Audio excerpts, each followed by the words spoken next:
ಮಾಡಿಸ್ತೀರಿಲ್ಲ? ಭಜನೆ ಮಾಡಲ್ಲ ನೀನು? ಭಜನದಕ್ಕಿಂತ ಕೆಟ್ಟ ಇದು ಪುರಾಣ ಏನ್ರಿ? ಎಲ್ಲಿ ಶರಣರ ಪುರಾಣ ನಿಂದ್ರಸಂಗಿಲ್ಲ. ಆದ್ರೂ ಒಂದೊಂದು ಊರಾಗಿಂದ ಪದ್ಧತಿ ಇರ್ತಾವೆ ಏನ್ರಿ. ನಾವೆಲ್ಲ ಮಣ್ಣಿನ ದಿವಸದಿಂದ ಏನು ಕೇಳಿದೀವಿ ಎತ್ತಿಕೊಂಡಂತ ಕೇಳಿದ್ರೆ ಶರಣ ಬಸಪ್ಪನ ಮದುವೆಯಾಗಿದ್ದ ಸಮಯ ಸಾಯಂಕಾಲದ 5 ಗಂಟೆ ಸಮಯ ಆಗಿತ್ತು. ಎಲ್ಲ ಮಾಸಾಳ ಜನ ಮಾದೇವಮ್ಮನ ತಂದೆಯಾಗಿರ್ತಕ್ಕಂಥ ಶಾಂತಲಿಂಗಪ್ಪನವ್ರಿಗೆಂದು ಹೇಳ್ತಾರೆ. ಏನಂತ ಹೇಳ್ತಾರೆ? ಯಪ್ಪ ಶಾಂತಲಿಂಗಪ್ಪನವ್ರೆ, ಆಯ್ತು ಈಗ ಮಗಳ ಮದುವೆ ಆಯಿತು, ಅಕ್ಕಿ ಕಾಳು ಹಾಕಿದೀವಿ, ಇಡೀ ಎಲ್ಲ ಊರು ಜನ ಎಲ್ಲ ಊಟ ಮಾಡ್ತು. ಸುಮಾರು ಅವತ್ತಿನ ದಿನಮಾನದೊಳಗೆ 108 ಎತ್ತಿನ ಬಂಡಿಗಳನ್ನು ಕಟ್ಕೊಂಡು ಯಾವ ಶಾಂತಲಿಂಗಪ್ಪನವರು ಮಗಳು ಮದುವೆ ಮಾಡೋಕ್ಕೆಲ್ಲ ಬಂದಿದ್ರು. ಎತ್ತ 108 ಎತ್ತಿನ ಬಂಡಿ. ಈಗಿನಂಗಿಂದ ಟ್ರಾಕ್ಟರ್ ಇದ್ದಿದ್ದಿಲ್ಲ, ಲಾರಿಗಳು ಇದ್ದಿದ್ದಿಲ್ಲ, ಕ್ರೋಜರ್ಗಳು ಇದ್ದಿದ್ದಿಲ್ಲ. ಅವತ್ತು ಏನೇ ಮದುವೆ ಸಮಾರಂಭಕ್ಕೆ ಹೋಗಿ ಯಾವುದೇ ಒಂದು ಒಳ್ಳೆ ಸಮಾರಂಭಕ್ಕೆ ಹೋಗ್ಬೇಕಾಗಿತ್ತು ಅಂದ್ರೆ ಎತ್ತಿನ ಬಂಡಿ ಅಂತಕ್ಕಂಥ ಕಟ್ಕೊಂಡು ಅದ್ದೂರಿಯಾಗಿ ಅವಾಗೆಲ್ಲ ರೈತ ಜನ ಅಷ್ಟು ಉಲ್ಲಾಸದೊಳಗಿಂದ ಬರ್ತಿದ್ರು. ನಮ್ಮೂರು ಗೌಡ್ರ ಮದುವೆ ಆದ್ರೆ ನಂದು ಒಂದು ಗಾಡಿ ಕಟ್ತೀನಿ ಎತ್ತಿಕೊಂಡು ಹುರುಪಿನಿಂದ ಕಟ್ಕೊಂಡು ಬರ್ತಿದ್ರು. ಅವತ್ತಿನ ದಿನಮಾನದೊಳಗಿಂದ ಮದುವೆಗೆ ಎಷ್ಟು ಎತ್ತಿನ ಬಂಡಿ ಬಂದವತ್ತು ಅನ್ನೋದ್ರೊಳಗನೆ ಎಷ್ಟು ಜನ ಬಂದಾರತ್ತಲ್ಲ, ಎಷ್ಟು ಎತ್ತಿನ ಬಂಡಿ ಬಂದವತ್ತಂದ್ರ ಆ ಅಟ್ಟಂದ ಮದುವೆ ಭಾರಿ ಆಗ್ಯದ ತಿಳ್ಕೊಂಡ ನಂಗ. ಎಲ್ಲ ಮದುವೆ ಸಮಾರಂಭ ತಗನ ಮುಗಿತ್ತು. ಸಾಯಂಕಾಲದ 5 ಗಂಟೆ ಸಮಯ ಎಲ್ಲ ಮಾಸಾಳ ಜನ ಶಾಂತಲಿಂಗಪ್ಪನವ್ರಿಗೆ ಅಂತಾರೆ, ಯಪ್ಪ ಆಯ್ತಲ್ಲ ಮಗಳ ಮದುವೆ ಅನ್ನತಕ್ಕಂಥ ಮುಗಿತ್ತು, ನಡ್ರಿ ಸಾಯಂಕಾಲ ಹಾಕದ ದೂರ ದಾರಿ ಅದಲ್ಲ, ನಾವೆಲ್ಲ ಹೋಗು ನಡ್ರಿ ಎತ್ತಿಕೊಂಡಂದಾಗ ಶಾಂತಲಿಂಗಪ್ಪನವ್ರ ಮನಸ್ಸ ತಿರುಗಿ ಅಂದ ಊರಿಗೆ ಹೋಗಕ್ಕೆ ಮನಸ್ಸು ಆಗಲಿಲ್ಲ. ಯಾಕೆ ಆಗಲಿಲ್ಲ ತಗೊಂಡ ಕೇಳಿದ್ರೆ ಮಾದೇವಮ್ಮನನ್ನ ಹುಟ್ಟಿನಿಂದ ಒಂದು ದಿವಸನೂ ಕೂಡ ಶಾಂತಲಿಂಗಪ್ಪನವರು ಮಗಳನ್ನ ಬಿಟ್ಟಿದ್ದಿದ್ದಿಲ್ಲ. ಮಾದೇವಮ್ಮಳನ್ನ ಯಾವ ಊರಿಗೆಂದ ಕಳಿಸಿಲ್ಲ. ಯಾಕೆ ಅಂತಕೊಂಡ ಕೇಳಿದ್ರೆ ಮಾದೇವಮ್ಮ ಚಿಕ್ಕ ವಯಸ್ಸೊಳಗಿರ್ತಕ್ಕಂಥ ಪ್ರಸಂಗದ ಒಳಗ ಮಾದೇವಮ್ಮನ ತಾಯಿ ಸತ್ತು ಹೋಗಿಬಿಟ್ಟಿದ್ಲಲ್ಲ. ಶಾಂತಲಿಂಗಪ್ಪನವರಿಗೆ ತಾಯಿ ಅಂದ್ರು ಅವಳ, ತಂದೆ ಅಂದ್ರು ಅವಳ. ಏನ್ರಿ ಏನೆಲ್ಲ ಸುಖ ಕಾಣಬೇಕಾಗಿತ್ತು, ಏನು ಆನಂದ ಪಡಿಬೇಕಾಗಿತ್ತು, ಅದು ಮಗಳ ಜೊತೆ ಒಳಗೇನೆ ಆನಂದ ಪಡಿತಿದ್ರಲ್ಲ. ಮತ್ತೆ ಮಾದೇವಮ್ಮನ ಕೂಡ ತಂದೆಯಾಗಿರ್ತಕ್ಕಂಥ ಶಾಂತಲಿಂಗಪ್ಪನವರಿಗೆ ತಾಯಿಗಿಂತಲೂ ಕೂಡ ಹೆಚ್ಚಿಗೆ ತಂದೆಗೆಂದ ಪ್ರೀತಿ ಅಂತಕ್ಕಂಥ ಕೊಟ್ಟಿದ್ರು. ಯಾಕೆ ಮನೆಯೊಳಗಿಂದ ತಾಯಿ ಇಲ್ಲ ಅಂತಕೊಂಡಂದಾಗ ಮತ್ತೆ ತಂದಿನಿಂದ ಮಗಳೇ ಯಾಕೆ ಮಾಡ್ಬೇಕಲ್ಲ. ಉಣಿಸೋದು ಹಿಡ್ಕೊಂಡು, ತಿನ್ನಿಸೋದು ಹಿಡ್ಕೊಂಡು, ಅವ್ನ ಬಟ್ಟೆ ತೊಳೆದು ಹಿಡ್ಕೊಂಡು ಏನು ವ್ಯವಸ್ಥೆ ಇರ್ತದಲ್ಲ ತಂದೆಗೆ ಮಾಡ್ತಕ್ಕಂಥ ವ್ಯವಸ್ಥೆ, ಅದು ಎಲ್ಲ ವ್ಯವಸ್ಥೆಯನ್ನ ಯಾರು ಮಾಡ್ತಿದ್ರು ಅಂತಕೊಂಡ ಕೇಳಿದ್ರೆ ಮಾದೇವಮ್ಮ ಮಾಡ್ತಿದ್ರು. ಯಾವಾಗ ಮಾಸಾಳ ಜನ ಶಾಂತಲಿಂಗಪ್ಪನವ್ರಿಗೆ ಅಂದಯ್ಯಪ್ಪ ನಡ್ರಿಪ್ಪ ಮತ್ತೆ ದೂರ ದಾರಿ ಅದ ಹೋಗೋಣ ತಿಳ್ಕೊಂಡಂದಾಗ ಶಾಂತಲಿಂಗಪ್ಪನವ್ರು ಅಂತಾರೆ, ಯಪ್ಪ ಯಾಕೋ ನನಗೆಂದ ತಿರುಗಿ ಬರಕ್ಕೆ ಅಂದ ಮನಸ್ಸು ಆಗುವಲ್ಲ. ಯಾಕೆ ಶಾಂತಲಿಂಗಪ್ಪನವ್ರಿಗೆ ಇರಕ್ಕೆ ಒಬ್ಬಳು ಮಗಳು, ಹೆಣ್ಣಂದ್ರು ಅವಳೇ, ಗಂಡಂದ್ರು ಅವಳೇ. ಅವಳನ್ನ ಬಿಟ್ಟಂದ ಯಾರೂ ಇದ್ದಿದ್ದಿಲ್ಲ. ಶಾಂತಲಿಂಗಪ್ಪನವ್ರು ಅಂತಾರೆ ಮಗಳಿಗೆಂದ ಏನೆಲ್ಲ ಮಗಳನ್ನಿಂದ ಕೊರಳಿಗೆ ಹಾಕೊಂಡ ಬುದ್ಧಿವಾದಗಳನ್ನು ಹೇಳ್ತಾರೆ. ಯಾವಾಗ ಮಗಳಿಗೆಂದ ಕೊರಳಿಗೆ ಹಾಕೊಂಡ ಕಣ್ಣೀರು ಹಾಕುವಂತ ಮಗಳೇ, ಒಂದು ದಿವಸನೂ ಕೂಡ ಮನೆ ಬಿಟ್ಟಂದ್ರೆ ನೀವು ಹೊರಗೆ ಹೆತ್ತಿ ಹಿಡದೆ ಇರ್ತಕ್ಕಂಥ ಹೆಣ್ಣು ಮಗಳು ನೀನು. ಇವತ್ತ ನೀನು ತವ್ರ ಮನೆ ಅಂತಕ್ಕಂಥ ಬಿಟ್ಟು ಗಂಡನ ಮನೆಗೆ ಹೋಗ್ಲಿಕ್ಕತ್ತೀಯ. ಹೋಗಿರ್ತಕ್ಕಂಥ ಪ್ರಸಂಗದೊಳಗೆ ಗಂಡ ಹೆಂಗಿರ್ತಾನೋ, ಅತ್ತಿ ಮಾವಂದ್ರೆ ಹೆಂಗಿರ್ತಾರೋ ಏನ್ರಿ, ಆ ಮನೆತನದೊಳಗೆ ಜನ ಹೆಂಗಿರ್ತಾರೆ ಹೆಂಗಿಲ್ಲ, ಒಟ್ಟಾರೆ ನೀನಿಂದ ಗಂಡನ ಸೇವೆ ಮಾಡಿ, ಅತ್ತಿ ಮಾವಂದ್ರ ಸೇವೆ ಮಾಡಿ ನೀನು ಹೆಂಗಿರ್ಬೇಕಂತ ಕೇಳಿದ್ರೆ ಬಹುಶಃ ನೀವು ಕೊಟ್ಟಿದ ಊರಾಗಟ್ಟಿ ಅಂತಲ್ಲ, ಹುಟ್ಟಿದ ಮನೆತನಕ ಕೊಟ್ಟಿರ್ತಕ್ಕಂಥ ಮನೆತನದ ಏನ್ರಿ ಕೀರ್ತಿ ತರ್ತಕ್ಕಂಥ ಮಗಳಾಗಬೇಕಂತಂದು ಶಾಂತಲಿಂಗಪ್ಪನವರು ಮಾದೇವಮ್ಮಗೆ ಅಂತ ಹೇಳಿದಾಗ ಮಾದೇವಮ್ಮನ ಕೂಡ ಕಣ್ಣೀರು ಹಾಕುವಂತ ತಂದೆಗೆ ಒಂದು ಮಾತು ಕೊಡ್ತಾಳೆ, ಅಪ್ಪಾಜಿ ನನಗೆ ನೀನು ಮದುವೆ ಅಂತಕ್ಕಂಥ ಮಾಡಿ ನೀನು ಎಂಥವನಿಗೆ ಕೊಟ್ಟಿದಿ ನೋಡ್ರಿ. ಮಾದೇವಮ್ಮ ಅಂತಾಳ, ನೀನು ನನ್ನನ್ನು ಮದುವೆ ಮಾಡಿ ಎಂಥವನಿಗೆ ಕೊಡಕತ್ತಿದಿ, ಎಲ್ಲರೂ ಸೆರೆ ಕುಡವನಿಗೆ ಕೂಡ ಗೊತ್ತಿಲ್ಲ, ಇಸ್ಪೆಟ್ ಆಡವನಿಗೆ ಕೂಡ ಗೊತ್ತಿಲ್ಲ, ಏನ್ರಿ ಬೇರೆ ದುಶ್ಚಟಗಳನ್ನು ಮಾಡತಕ್ಕಂಥ ವ್ಯಕ್ತಿಗೆ ನನ್ನನ್ನು ನೀನು ಮದುವೆ ಮಾಡಿ ಕೊಡಕತ್ತಿಲ್ಲ. ಹಾಗಾದ್ರೆ ನನ್ನನ್ನು ಎಂಥವನಿಗೆ ಮದುವೆ ಮಾಡಿ ಕೊಡಕತ್ತಿ ಅಂತಂದ್ರ ಒಬ್ಬ ಪೂಜಾ ನಿಷ್ಠವಂತ, ಒಬ್ಬ ಶರಣ, ಒಬ್ಬ ಸಂತ, ಒಬ್ಬ ಮಹಾತ್ಮನಿಗೆ ನನ್ನ ಮದುವೆ ಮಾಡಿ ಕೊಡಕತ್ತಿ ಅಂತಂದಾಗ ನಾವು ಎಲ್ಲ ಸೇವೆ ಮಾಡಿ ನಾನು ಹುಟ್ಟಿದ ಮನೆ ತನಕ ಯಾವಾಗ ಕೊಟ್ಟಿರ್ತಕ್ಕಂಥ ಮನೆ ತನಕ ಏನ್ರಿ ಹೂ ತರ್ತೀನಿ ಹೊರತಾಗಿ ಹುಲ್ಲು ತರಂತಕ್ಕ ಹೆಣ್ಣ ನಾ ಆಗಂಗಿಲ್ಲ ತಿಳ್ಕೊಳೋದು. ತಂದೆಗೆ ನನ್ನ ಮಾತು ಕೊಡ್ತಾಳೆ, ನೀ ಕಣ್ಣೀರು ಹಾಕ್ಕೊಡಪ್ಪ, ನನಗೇನಾಗಂಗಿಲ್ಲ. ನಾನೊಬ್ಬ ಶರಣರನ್ನ ಕೈ ಹಿಡಿದ ಮದುವೆ ಮಾಡ್ಕೊಂಡ ಹೊಂಟೀನಿ, ನನಗೇನಾಗಂಗಿಲ್ಲ ನೋಡು. ಏನ್ರಿ ನಾನು ನಿನ್ನ ಮನೆತನದ ಕೀರ್ತಿ ತರ್ತೀನಿ, ನಿನ್ನ ಮನೆತನದ ನಾನು ಹೆಸರು ತರ್ತೀನಿ ತಿಳ್ಕೊಂಡು ಯಾವಾಗ ಮಾದೇವಮ್ಮ ತಂದೆಗೆ ಮಾತು ಕೊಡ್ತಾ, ಹೌದಲ್ರಿ? ಹಿಂಗೆ ಕೊಡ್ಬೇಕಲ್ಲ ಮಾತು. ಯಾವಾಗಿನೊಬ್ಬ ಹೇಳಿದ್ಲತ್ತ ಮಗಳಿಗೆ, ತಂಗಿ ಮದುವೆ ಮಾಡಿಕೊಂಡು ಗಂಡನ ಮನೆಯಾಗ ನಡೆದು ನಿಮ್ಮ ತವ್ರ ಮನೆಗೆ ಹೆಸರು ತರಬೇಕವ ಅಂದ್ಕೊಳ್ಳ ಹೂನ್ಯವ ತಂದು ತಲೆ ಅಳಿಗಾಡಿಸಿ ಬಾದು. ಮುಂದೊಂದು ತಿಂಗಳಾದ ಕೂಡ ಹಬ್ಬಕ್ಕಂತ ಕರಿಲಕ್ಕೆ ಬಂದರು. ಪಳ್ಳಿ ತವ್ರ ಮನೆಗೆ ಬಂದರು. ಪಳ್ಳಿ ಬಂದಂದ ಯಾವ ನೀವು ಹೋಗೋತ್ನ ಹೇಳಿದ್ದೆಲ್ಲ ಗಂಡನ ಮನೆ ನಡೆದು ತವ್ರ ಮನೆಗೆ ಹೆಸರು ತೊಗೊಂಬಂದಿದ್ದೆಲ್ಲ ನಮ್ಮಲ್ಲಿ ಹೆಚ್ಚಿಗೆ ಬೆಳೆದಿಲ್ಲ, ಒಂದು 10 ಸೇರು ತಂದಿನ ತಿಳ್ಕೊಂಡು ಹೆಸರು ತೊಗೊಂಬಂದಿದ್ದ ಏನ್ರಿ? ಏನು ಹೇಳ ಪಾಪ ತಾಯಿ ಏನ್ರಿ, ತವ್ರ ಮನೆಗೆ ಅಂದ್ರೆ ಹೆಸರು ತೊಗೊಂಬ ಅಂದ್ರೆ ಕೀರ್ತಿ ತೊಗೊಂಬ ಅಕ್ಕಿ ಹೇಳಿ ಕಳಿಸ. ಈಕಿದ್ರೆ ಅಂದ್ರೆ ಬರೋವತ್ತ ಉತಾಳಿ ಹೆಸರು ಕಟ್ಕೊಂಡು ಬಂದ.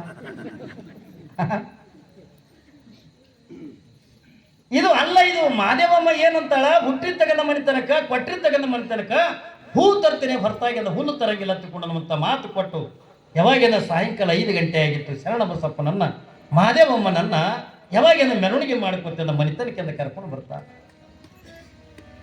ಯಾವಾಗೇನ ಮನಿತನಕ್ಕೆಂದ ಕರ್ಕೊಂಡು ಬರ್ತಾರೆ ಏನ್ರಿ, ಮೊದಲಿಗೆ ಅಂದ ಮುತ್ತೈದೆಯರೆಲ್ಲ ಒಳಗೆ ಹೋಗಿ ಏನ್ರಿ ಎಲ್ಲ ಆರ್ತಿ ಗೀರ್ತಿ ಎಲ್ಲ ಹಚ್ಕೊಂಡಿಂದ ನಿಂತಿದ್ರು. ಯಾವಾಗ ಮಾದೇವಮ್ಮ ಶರಣ ಬಸಪ್ಪ ಹಿಂಗೆ ಮನೆಗೆ ಬರೋದ್ರೊಳಗ ಅವರೆಲ್ಲ ಹಿಂಗೆ ಆರತಿ ಮಾಡಿ ಶರಣ ಬಸಪ್ಪಗ ಮಾದೇವಮ್ಮಗೆ ಏನಂತಾರ, ಇವ ಬಲಗಾಲಿಟ್ಟದ ಒಳಗೆ ಬರಿ ಎತ್ತಿಕೊಂಡ. ಯಾವಾಗಿಂದ ಬಲಗಾಲಿಟ್ಟದ ಒಳಗೆ ಬರಿ ಎತ್ತಿಕೊಂಡಾಗ ಶರಣ ಬಸಪ್ಪ ಮಾದೇವಮ್ಮಗಂತಾನೆ, ಮಾದೇವಿ ಒಂದು 5 ನಿಮಿಷದ ಇಲ್ಲೇ ನಿಂತ್ಕೊ ನೀವು.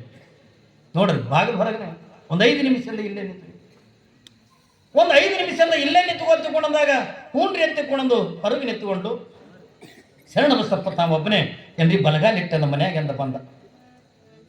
ಯಾವಾಗಿಂದ ಬಂದು ಹಿಂಗೆ ಹಿಂದಕ್ಕೆ ತಿರುಗಿ ನಿಂತು ಮಾದೇವಮ್ಮಗೆ ಏನಂತಾನ, ಯಾಕೆ 5 ನಿಮಿಷ ನಿಂದ್ರಿಸನ ಹತ್ಕೊಂಡ ಕೇಳಿದ್ರೆ ಮಾದೇವಿಗೆ ಒಂದು ಮಾತು ಹೇಳಕತ್ತ ಶರಣ ಬಸಪ್ಪ. ಏನು ಮಾತ? ಮಾದೇವಿ, ಈ ಮನಿ ಒಳಗೆ ನೀನು ಪ್ರಪ್ರಥಮದೊಳಗ ನೀನು ಬಲಗಾಲಿಟ್ಟದ ಮನಿ ಒಳಗೆಂದ ಬರಾಕತ್ತೀನಿ. ಆದ್ರ ನೀನು ಏನಾಗ್ಯದ ಈ ಮನಿ ಒಳಗೆಲ್ಲ ಪಾದ ಇಡಬೇಕಂತ ಕೇಳಿದ್ರ ಏನ್ರಿ, ಶರಣ ಬಸಪ್ಪನ ಧರ್ಮ ಪತ್ನಿಯಾಗಿ ಈ ಮನಿ ಒಳಗೆಂದ ಪಾದ ಇಡಬೇಕು, ಅದ್ರಾಗ ಶರಣಿಯಾಗಿಂದ ಪಾದ ಇಡಬೇಕು. ನೀನು ಶಾಂತಲಿಂಗಪ್ಪನವರ ಮಗಳಾಗಿ ಈ ಮನೆಯಾಗ ಬರುವಂಗಿಲ್ಲ. ನೀನು ಶಾಂತಲಿಂಗಪ್ಪನವರ ಮಗಳಾಗಿ ಈ ಮನಿ ಒಳಗೆಂದ ಬರುವಂಗಿಲ್ಲ. ನೀನು ಶರಣ ಬಸಪ್ಪನ ಧರ್ಮಪತ್ನಿಯಾಗಿ ಒಬ್ಬ ಶರಣರ ಹೆಂಡತಿಯಾಗಿ ಒಬ್ಬ ಶರಣಿಯಾಗಿ ಈ ಮನಿ ಒಳಗೆ ನೀನು ಪಾದ ಇಡಬೇಕು ಅಂದ. ಪಾಪ ಮಾದೇವಮ್ಮಗೆ ಏನ್ ತಿಳಿಬೇಕ್ರಿ ಇವೆಲ್ಲ ಗುಡಾರ್ಥಗಳು? ಆಯ್ತು, ನಾನು ಯಾವ ರೀತಿಯಾಗ ಈ ಮನೆ ಒಳಗೆ ಪಾದ ಇಟ್ಟು ಬರ್ಲಿ ಎತ್ತಿಕೊಂಡು ಮಾದೇವಮ್ಮ ಶರಣ ಬಸಪ್ಪನವರಿಗೆಂದ ಕೇಳಿದಾಗ ಅವಾಗೆಂದ ಶರಣ ಬಸಪ್ಪ ಅಂತಾನೆ, ಮಾದೇವಿ ನೀನು ಈ ಸದ್ಯ ಹೆಂಗ್ ಹೊಂಟಿದೆ ಎತ್ತಿಕೊಂಡ ಕೇಳಿದ್ರ ಯಾವ ಮಾಷಾಳದ ಶಾಂತಲಿಂಗಪ್ಪನವ್ರ ಮಗಳಾಗಿ ನೀನು ಬರಕತ್ತೀನಿ. ನೋಡ್ರಿ ಯಾಕೆ ಹಿಂಗ ಅನ್ನಕತ್ತೇನೆ ಎತ್ತಿಕೊಂಡ ಕೇಳಿದ್ರೆ, ಶಾಂತಲಿಂಗಪ್ಪನವ್ರಿಗೆ ಒಬ್ಬಳು ಮಗಳು. ತಾನು ದಿನನಿತ್ಯ ಕೂಡ ವ್ಯಾಪಾರ ಮಾಡ್ತಿದ್ದ, ಜವಳಿ ವ್ಯಾಪಾರ ಅಂತ ಹೇಳಿನಲ್ಲ, ಸಣ್ಣ ಪುಟ್ಟದ ಕಾಳು ಕಡೆಗಳನ್ನ ತುಂಬ್ಕೋತಿದ್ದ. ಅದ್ರೊಳಗೆ ಬಂದಿರ್ತಕ್ಕಂಥ ಲಾಭದೊಳಗ ನನಗೆ ಹಿಂದೆ ಗಂಡಿಲ್ಲ ಹೆಣ್ಣಿಲ್ಲ, ಬೇರೆ ಯಾರು ಇಲ್ಲ, ಇರುದು ಒಂದೇ ಒಂದು ಮಗಳ ತಿಳ್ಕೊಂಡು ತಾನು ಏನು ಗಳಿಸಿದ್ದು ದುಡ್ಡೆಲ್ಲ ಯಾವ ಮಹಾದೇವಮ್ಮಗೆ ಬಂಗಾರ ಮಾಡಿಸಿಬಿಟ್ಟಿದ್ದ. ನೋಡಿ, ಇರುದ ಮಗಳು ಸುಖದಾಗಿರು, ಆಕೆ ಅಂದ ಚಂದ ಕಾಣಬೇಕು. ಯಾಕಂದ್ರೆ ತಾಯಿ ಇಲ್ಲಾರ್ದಿಂದ ಮಗಳ ತಗೊಂಡಾಗ 4 ಮಂದಿ ನೋಡಿದವ್ರು ಏನಲ್ಲಿಕ್ಕಿಲ್ಲ, ಏನ್ರಿ ಪಾಪ ಪೋರಿಗಿಂದ ತಾಯಿನೂ ಇಲ್ಲ, ತಾಯಿ ಇದ್ರಿ ಏನ್ರಿ ಮಾಡಿಸ್ತಿದ್ಲು, ತಂದಿ ಮಗಳ ಮೈಮೇಲೆ ಏನು ಮಾಡಿಸಿಲ್ಲ ತನ್ನಬಾರದು ತಂದು ತಾನು ಏನು ದುಡಿದಿದ್ನಲ್ಲ ಎಲ್ಲವೂ ಕೂಡ ಮಗಳಿಗೆ ಆಗಿಂದ ಖರೀದಿ ಮಾಡಿದ್ದ. ಏನ್ ನೋಡ್ಬೇಕು ಮಾದೇವಮ್ಮ ಏನ್ರಿ, ಮದುವೆ ಸಮಾರಂಭದೊಳಗ ಹಸಿರು ಇಲಕಲ್ಲಿ ಸೀರೆ ಉಟ್ಕೊಂಡು ಏನ್ರಿ ಇಷ್ಟಗಲಿಂದ ಕುಂಕುಮ ತಂದಿ ಮೈ ತುಂಬ ಬಂಗಾರ ಮಾಡಿಸಿದ್ದ. ಏನ್ರಿ ಕೆಲವುಗಟ್ಲೆ ಬಂಗಾರ ಹಾಕಿದ್ದ ಶಾಂತಲಿಂಗಪ್ಪನವ್ರು. ಯಾವಾಗಿಂದ ಮೈ ತುಂಬ ಬಂಗಾರ ಹಾಕ್ಯಾನೆ, ಕೈ ತುಂಬ ಬಂಗಾರ ಅದೇ ಏನ್ರಿ, ಬೇರೆ ಒಡವಿಗಳ ಕಾಣಲು ಅಟ್ಟೆಲ್ಲ ಕೊರಡು ತುಂಬ ಕೂಡ ಬಂಗಾರದ ಆಭರಣಗಳನ್ನು ಹಾಕೊಂಡು ಏನ್ರಿ ಸಾಕ್ಷಾತ್ ಭಾಗ್ಯದ ಲಕ್ಷ್ಮಿ ಕಂಡಂಗೆ ಅಂದ ಮಾದೇವಮ್ಮ ಕಾಣ್ತಿದ್ಲು. ಶಾಂತಿ ಯಾವ ಶರಣ ಬಸಪ್ಪ ಅಂತಾನೆ, ಮಾದೇವಿ ನೀನು ನನ್ನ ಮನೆ ಒಳಗಿಂದ ಬರಬೇಕಾಗಿತ್ತು ಅಂದ್ರ ಶರಣ ಬಸಪ್ಪನ ಹೆಂಡತಿಯಾಗಿಂದ ಬರಬೇಕು ಅಂತಂದ್ರ ನಿನ್ನ ತಂದೆ ಹಾಕಿರ್ತಕ್ಕಂಥ ಇವೇನು ಒಡವೆ ವಸ್ತುಗಳೇನದವಲ್ಲ ಅವೆಲ್ಲ ಉಚ್ಚಿ ನಿನ್ನ ತಂದೆ ಕೈ ಹಾಕೊಡ್ಬೇಕು. ಏನ್ರಿ, ಶರಣ ಬಸಪ್ಪನ ಮನೆತನಕ್ಕೆಂದ ಇನ್ನೊಬ್ಬರದ ಬಂಗಾರ ಬೇಕಾಗಿಲ್ಲ, ಶರಣ ಬಸಪ್ಪನ ಮನೆತನಕ್ಕೆಂದ ಇನ್ನೊಬ್ಬರ ಸಂಪತ್ತನ್ನು ತೆಗೆದಬೇಕಾಗಿಲ್ಲ. ನೋಡ್ರಿ, ನಿರಾಶವಾದಿಯಾಗಿರ್ತಕ್ಕಂಥ ಶರಣ ಬಸಪ್ಪ ಇನ್ನೊಬ್ಬರಿಂದ ಆಸೆ ಪಡಂಗಿಲ್ಲ.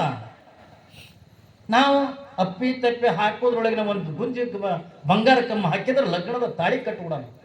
ಯಾಕಂದ್ರೆ ಕಟ್ಟಿಬಿಡ್ತೀವಿ ನಾವು.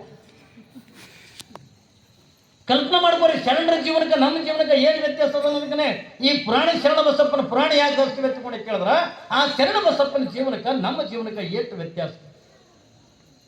ನಿಮಗೆ ಅಪ್ಪಿತಪ್ಪಿಂದ ನೀವು ಮೈ ಮೇಲಿಂದ ಬಂಗಾರ ಹಾಕೊಂಡು ತವ್ರ ಮನೆಯಿಂದ ಗಂಡನ ಮನೆಗಿಂದ ಬಂದ್ರ ನಿಮ್ಮ ಗಂಡ ಖುಷಿ ಪಡ್ತಾನೇನ ಉಚ್ಚಿ ವಾಪಸ್ ಕಳಿಸ್ತಾನ.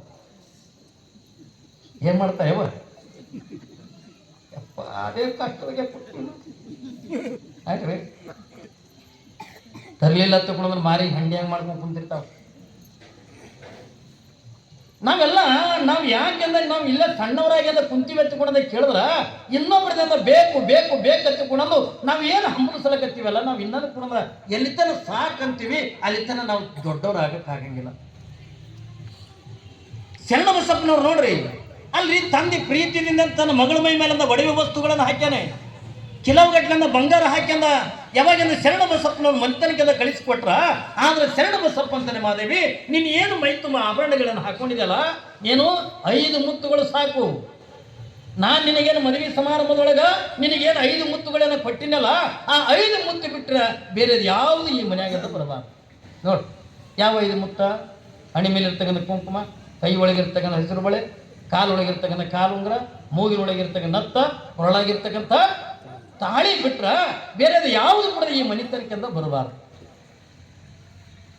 ಯಾಕೆ ಬರಬಾರ್ದು ಅಂತಕೊಂಡ ಕೇಳಿದ್ರ ಇದು ಶರಣರಿಗೆ ಒಪ್ಪಂಗಿಲ್ಲ. ಇದು ನಾವು ದುಡಿಬೇಕು, ನಾವನ್ನ ತಿನ್ಬೇಕು, ಇನ್ನೊಬ್ಬರದಿಂದ ಆಸೆ ಪಟ್ಟು ಎತ್ತಿಕೊಂಡ್ರ ಇನ್ನೊಬ್ಬರ ಆಸೆದೊಳಗೆ ನಾವು ಬಿದ್ದಿ ಎತ್ತಿಕೊಂಡ್ರ ಏಸ್ ಕಾಲಕ್ಕೂ ನಾವು ಶರಣರಾಗಕ್ಕಾಗಂಗಿಲ್ಲ, ನಾವು ಸಂತರಾಗಕ್ಕಾಗಂಗಿಲ್ಲ ಮಾದೇವಿ. ಅದಕ್ಕೆ ನಾವು ಎಲ್ಲವೂ ಕೂಡ ಹುಚ್ಚಿ ಕೊಡುವ ಎತ್ತಿಕೊಂಡಂದಾಗ ಐತೆತ್ತಿಕೊಂಡ ಕೈ ಮುಗಿದು ತಂದಿ ಆ ಮಾಸಾಳ ಜನ ಇಡೀ ಅರಳಗುಂಡಿಗೆ ಗ್ರಾಮ ಜನ ಇದೆಲ್ಲ ನೋಡಕತ್ತ. ಕೆಲವು ಜನ ಅಂತಾರ ಎಂಥವ್ರಿಗೆ ಮದುವೆ ಮಾಡಿ ಕೊಟ್ಟರೆ ಎತ್ಕೊಂಡು, ಕೆಲವು ಜನ ಅಂತಾರ, ಕೆಲವು ಜನ ಏನಂತಾರ ನೋಡ್ರಿಪ್ಪ ಅದಕ್ಕೆ ಅವ್ರು ಶರಣರದಾರ, ಇನ್ನೊಬ್ರ ಸಂಪತ್ತಿಗೆ ಆಸೆ ಪಡಂಗಿಲ್ಲ, ಅದಕ್ಕೆ ಅವ್ರು ಶರಣ ಬಸಪ್ಪ ಅಂತಾರಿಪ್ಪ. ಮತ್ತು ಗುರುವಿನಿಂದ ಇದ್ದೆಲ್ಲ ಕಲಿತು ಬಂದಿದ್ದೇನು ಏನ್ರಿ? ಗುರುವಿನ ಆಶ್ರಯದೊಳಗೆ ಇದ್ದು ಗುರುವಿನಿಂದ ಪಡ್ಕೊಂಡು ಬಂದಿರ್ತಕ್ಕಂಥ ಜ್ಞಾನ ಏನು? ಇನ್ನೊಬ್ಬರಿಂದ ಆಸೆ ಪಡ್ತಕ್ಕಂಥದ್ದಲ್ಲ. ಆಸೆ ಎಂಬುದು ಹಿಂದೆ 5ಕ್ಕೆ ಲಕ್ಕಮ್ಮ 5ಕ್ಕೆ ಮಾರ ಎತ್ತುಕೊಂಡು ನಮ್ಮಂತ ಶರಣರು ಇದೇ ಕಲ್ಯಾಣದೊಳಗೆ ಎದ್ದು ಹೇಳಿನಿಲ್ಲ ನಿಮಗೆ. 5ಕ್ಕೆ ಲಕ್ಕಮ್ಮ 5ಕ್ಕೆ ಮಾರಾಯ ಬಸವಣ್ಣ ಒಂದು ದಿವಸ ತನ್ನ ಮನೆ ಅಂಗಳದ ಒಳಗ ಒಂದೇ ಕಡೆ